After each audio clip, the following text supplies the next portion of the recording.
What's going on, world? Welcome back to Ocho Uncensored, and today I have part two of My Daughter Almost Died. Go ahead and hit that subscribe button for me, hit the like button, and that little notification bell so that way as I drop more videos and more content, you guys are the first ones to see it, be able to hit the comments and tell me your thoughts. So without further ado, part two. So I left off and we were in Hamburg, Germany, and my daughter had her craniotomy. At this point, she isn't really coherent. She's not really awake. She's definitely not talking, right? There's no words, there's no, she's just kind of there. And what I didn't tell you is that while all this was happening, my wife was 38 weeks pregnant. Yes, 38 fucking weeks pregnant. Actually, at the first hospital, we thought she was gonna go into labor, and we were like, holy shit. So there was a lot going on, other than just what was happening with my daughter. And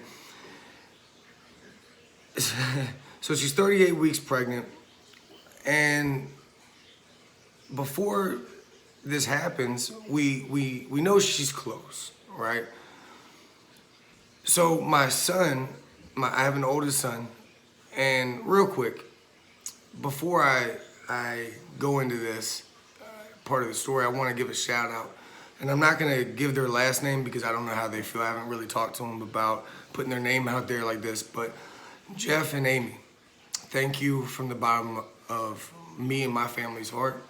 We love you guys, and we are so thankful that you guys came through for us in a time of need. They took in my son while we were at the hospital dealing with, my daughter. I mean, we lived at that hospital while this was going on, staying in the same clothes over and over again. We didn't, and where the base was, we were like an hour and some change away. And at the time, this is December, so it's snowing. So it's not feasible just to go back every day, right? It's just not. And we weren't gonna try to be that far away from our daughter. It just wasn't gonna happen very often, right? So they kept my son. He stayed in school. They fed him. They never asked for a dime. They never, nothing, right? I had no worries about my son while he was with them, and I knew he was in good hands. So I just wanted to say thank you guys for your support, your love during that time. Y'all did much more than that, but that was a big piece of our ability to stay with our daughter and, just be with her around the clock. So thank you. Well, up to this point, that being said, he's stayed at the base. He hasn't seen his sister since she's had the stroke, and they are, to this day, very, very close. I mean, boom, right? They're just close, So we decide, hey,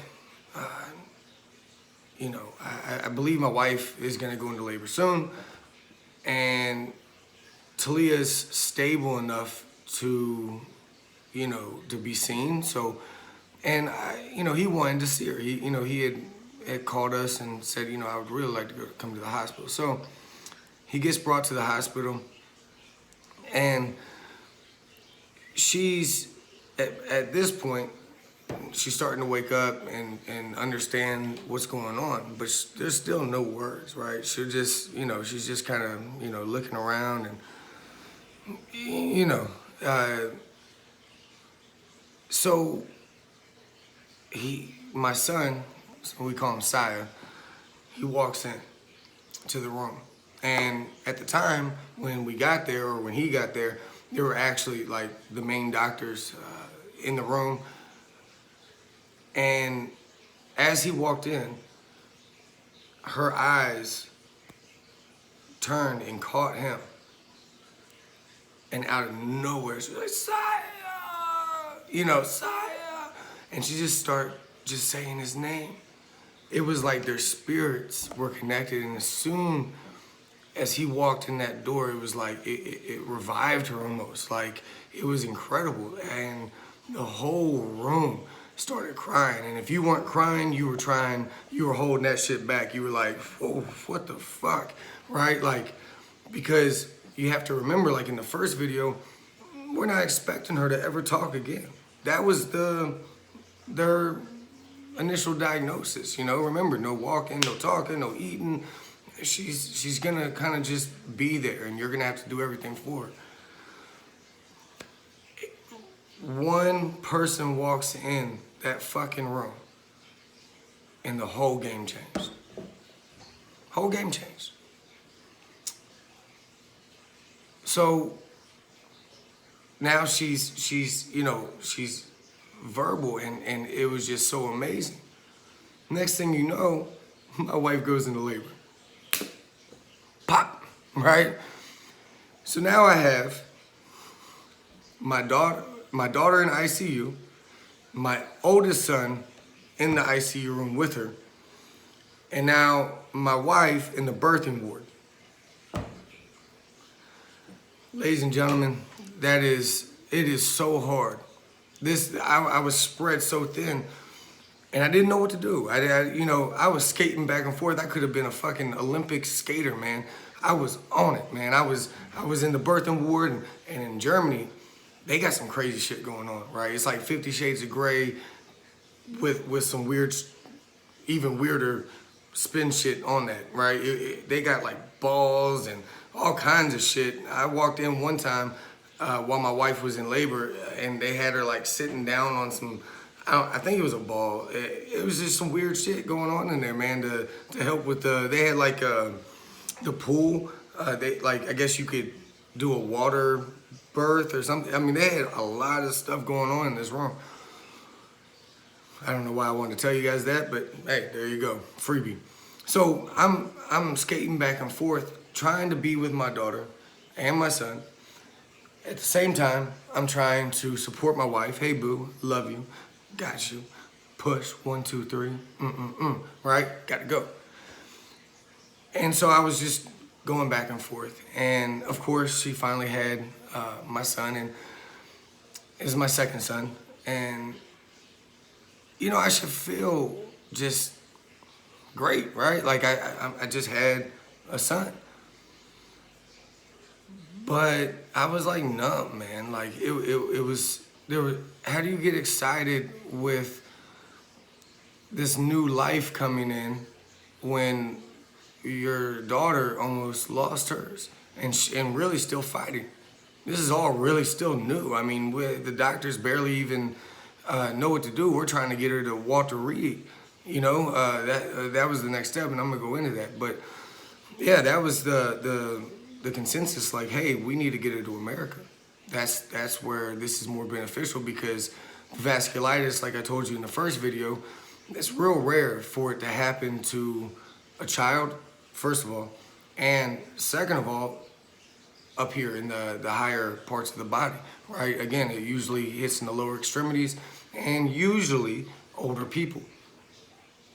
However, that was not the case for my daughter. So there was a lot going on. The steroids was not killing the vasculitis as it spread. And I'm gonna drop a video, or not a video, but a picture of my daughter's brain. And this is actually fairly current.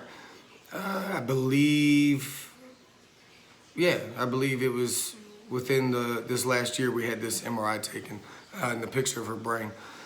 And the dark spots are where the stroke affected and the vasculitis set in. And everywhere where you see dark, there's no function there. She has zilch, okay? And so that just goes to show you, 9 years later, the effect is still very strong and permanent, you know? But I want to show you that so that way you guys can see what she was fighting and going through. So fast forward, now I have my son in the world, and my wife just has the baby, and you would think that she needs a minute, right? Hell no. As soon as that kid popped out, she was like, yo, I want to go see my daughter. She could care less that she just spit a baby out of her body. Nope, don't care, right? So they understood, and they were like, All right, so they clean up the baby. You know, you have to do a few things. You can't just pop up and go. You know what I mean? And I think she had this baby natural as well. My wife is an OG, okay? OG, maybe a double OG. I don't even know if that shit exists, but if it does, she might have that. Anyway, so we are now in the talks of trying to figure out, you know, how to move her, how to work this out. Well, because I'm military, I got assigned like a liaison, if you will, and he was an Air Force dude that basically was going to orchestrate the movement of my daughter from where she currently was to Walter Reed, which at this time Walter Reed was in DC. Now it's in Bethesda, Maryland, but at the time it was in DC. And this dude, he was not the coolest, okay?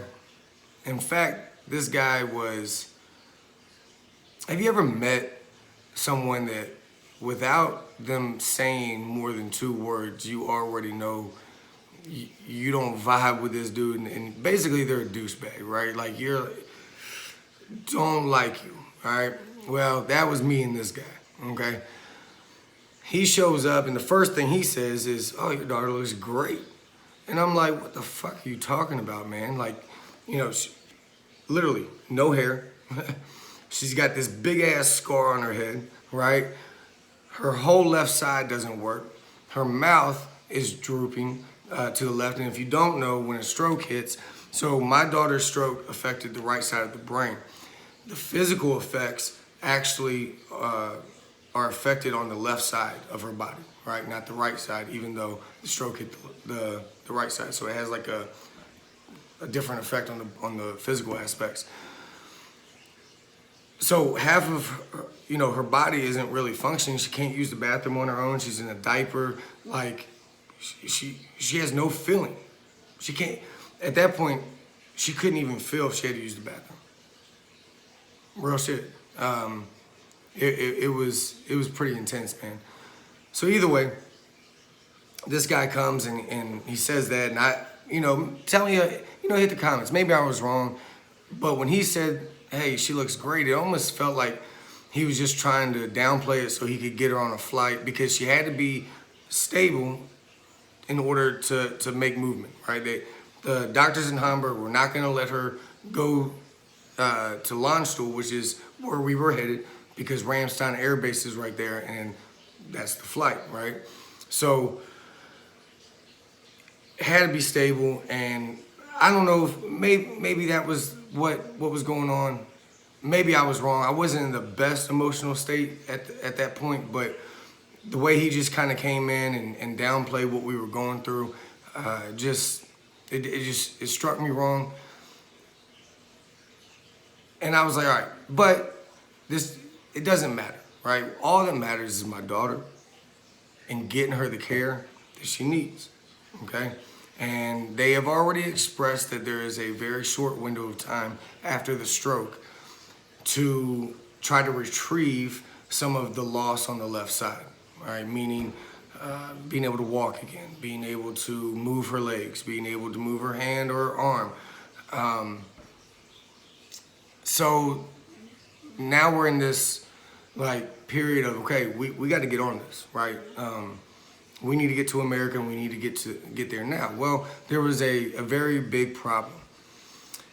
I have a newborn son, 1, okay?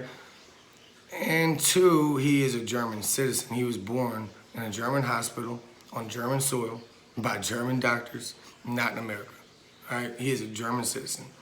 Actually, he has dual citizenship now, but at the time, you know, you get the birth certificate or whatever, but you need a passport. They were like, hey, 1, he has to be a certain age to fly, and 2, you need a passport. Even though we're gonna take a medevac flight. So if you guys don't know, that's a military flight. They bring soldiers from Afghanistan, Iraq, and other places that are injured. They'll go to Landstuhl. They'll get to a stable place, whatever that looks like for said individual. Then they'll put them on the bird and send them back down to Walter Reed to finish their treatment. We haven't even got to Landstuhl yet. All right. And this Air Force guy, he's a weirdo, man. All right, he's just doing a lot of things that are not okay, right? And one of the most crazy moments I had with this man is, so we had to get this passport, or we thought we were gonna try to get this passport. So we needed some time. We needed to go handle some things, you know. We needed to go back to the base and get clean clothes. We've been in the same clothes for days, weeks, I think now by this point. You know what I mean? And, you know, so we're like, okay, we're gonna do it, you know? And the staff at Hamburg was like, hey, we got your daughter.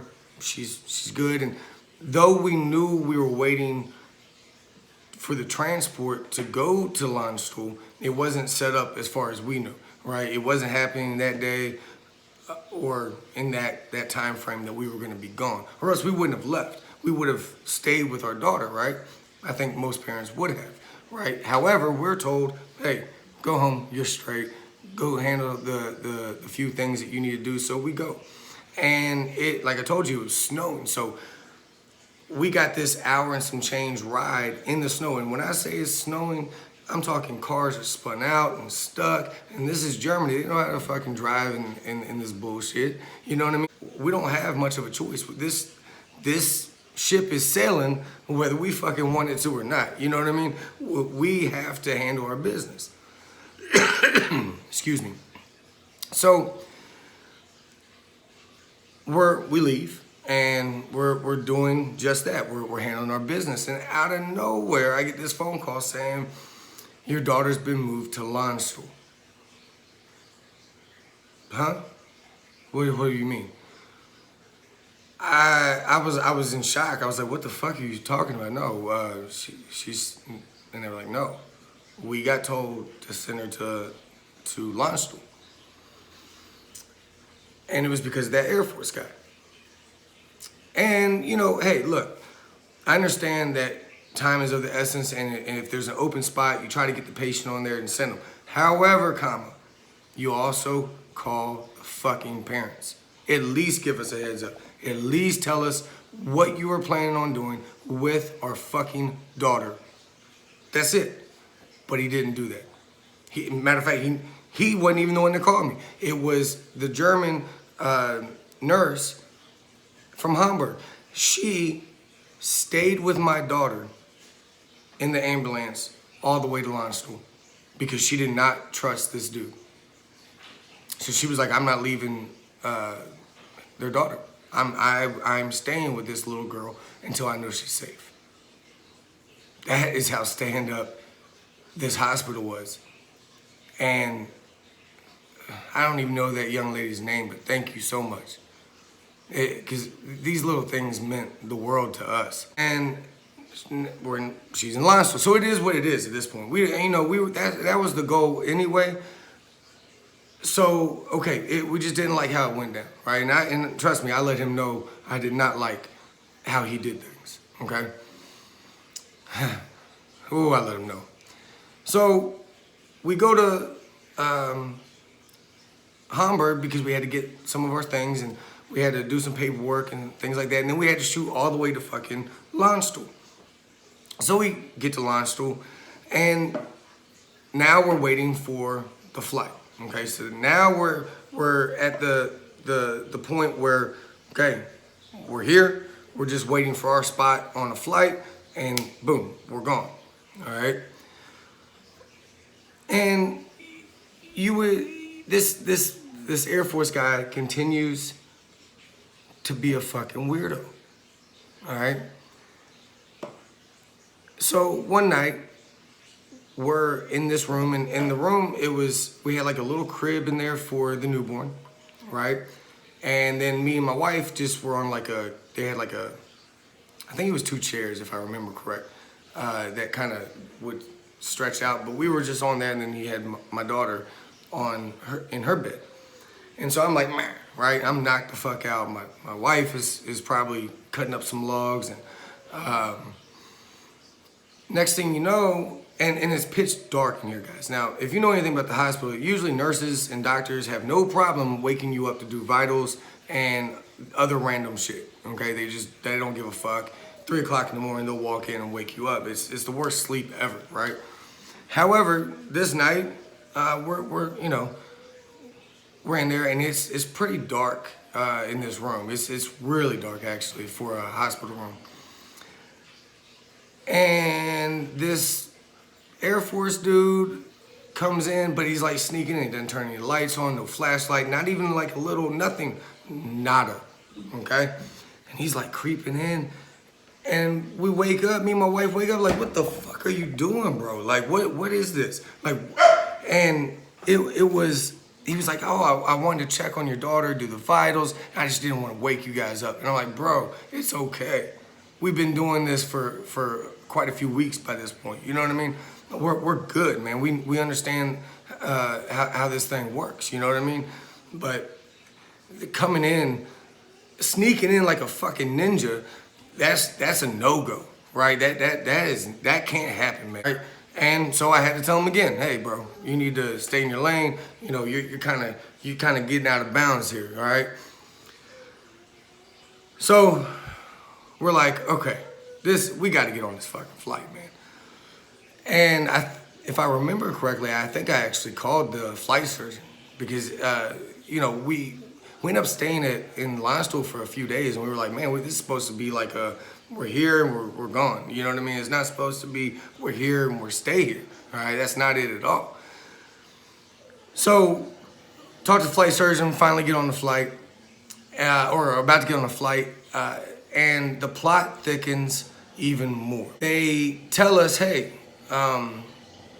you can't fly with your son, your newborn, right? And so my wife, she had the goodies, you know what I mean? She had the food, you know what I'm saying? You know what I'm saying.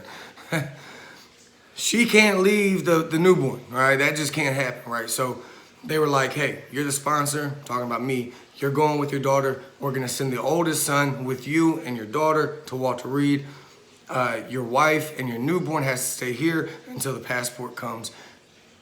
And we're like, what the fuck, man? This is crazy. So now we're getting separated, okay?